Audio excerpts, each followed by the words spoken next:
फुले यांची पुण्यतिथी व 6 डिसेंबर डॉक्टर बाबासाहेब आंबेडकर यांच्या महापरिनिर्वाण दिन या निमित्ताने ही बालसभा आयोजित केली आहे। या बालसभेचे नियोजन इयत्ता 6वी च्या वर्गाकडे आहे। माझा वर्गमित्र श्रावण याने या बालसभेचे अध्यक्षस्थान स्वीकारावे अशी मी वर्गाच्या वतीने त्याला विनंती करते। शाळेच्या मुख्याध्यापिका, सर्व शिक्षक व आजच्या कार्यक्रमाचे अध्यक्ष यांनी मंचावर स्थानापन्न व्हावे अशी मी त्यांना विनंती करते। तसेच मुख्याध्यापिका व अध्यक्षांनी महात्मा फुले व डॉक्टर बाबासाहेब आंबेडकर यांच्या प्रतिमेस पुष्पहार अर्पण करावा अशीही मी त्यांना विनंती करते। यापुढील कार्यक्रमातील सूत्रसंचालन मी करणार आहे। आता आपण या दोन थोर व्यक्तींचे विचार, त्यांचे कार्य, त्यांच्या जीवनातील काही प्रसंग याबाबत ऐकूया। इयत्ता 6वी च्या वर्गातील आशुतोष आपले विचार मांडतील। सन्माननीय व्यासपीठाने माझे जमलेले मित्रांनो, आज मी तुम्हाला महात्मा फुले यांच्या कार्याबद्दल बोलणार आहे। महात्मा फुले मुलींसाठी शाळा सुरू करताना महात्मा फुले यांना अतोनात कष्ट सहन करावे लागले, पण तरी ते आपल्या विचारापासून डगमगले नाहीत। त्यांच्या या प्रयत्नामुळे आज मुली शिक्षित होऊन आपल्या कुटुंबाबरोबर देशाच्या हातभार लावतात। एवढे बरोबर माझे 2 शब्द संबोधन राहील। धन्यवाद आशुतोष। यानंतर नंदनी आपले विचार मांडले। आज मी डॉक्टर आंबेडकर यांच्याविषयी बोलणार आहे।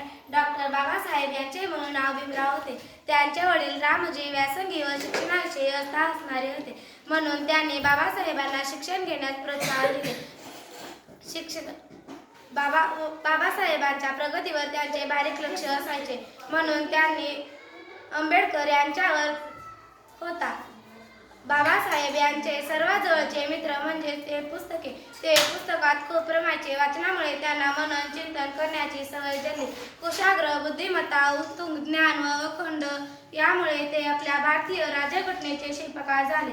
या थोर कर्तृत्ववान शिल्पकाराला मी अभिवादन करून धन्यवाद करते। जय हिंद। धन्यवाद नंदनी। यानंतर मी समर्थला आपले विचार मांडण्यास बोलवत आहे। महात्मा ज्योतिराव फुले यांना आपण महात्मा म्हणतो, कारण त्यांनी समाजासाठी व देशासाठी प्रचंड कार्य केले।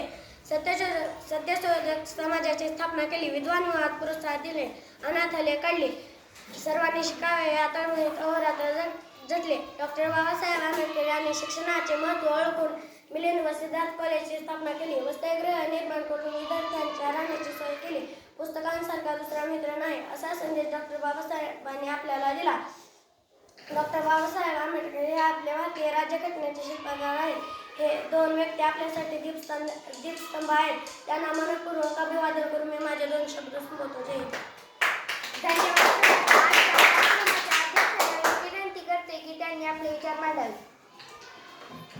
मित्रांनो, मला अध्यक्षपद दिल्याबद्दल सर्वप्रथम मी आपल्याला धन्यवाद देतो। आपण अनेक विद्यार्थ्यांचे विचार ऐकले, यातून आपल्या 2 थोर व्यक्तींच्या कार्याची विचारांची माहिती मिळाली। कवी विदा करंदीकरांनी म्हटल्याप्रमाणे देणाऱ्याने देत जावे, घेणाऱ्याने घेत जावे, घेता घेता एक दिवस देणाऱ्याचे हात घ्यावे।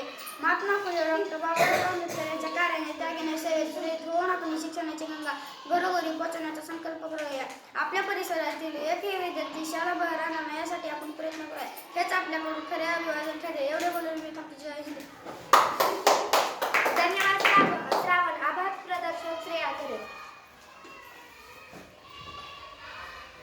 आज आमच्या वर्गाच्या या बालसभेला मुख्याध्यापिका, सर्व शिक्षक वृंद उपस्थित राहिले, त्याबद्दल मी त्यांचे आभार मानते। श्वेता व प्रांजलीने अतिशय छान सूत्रसंचालन केले।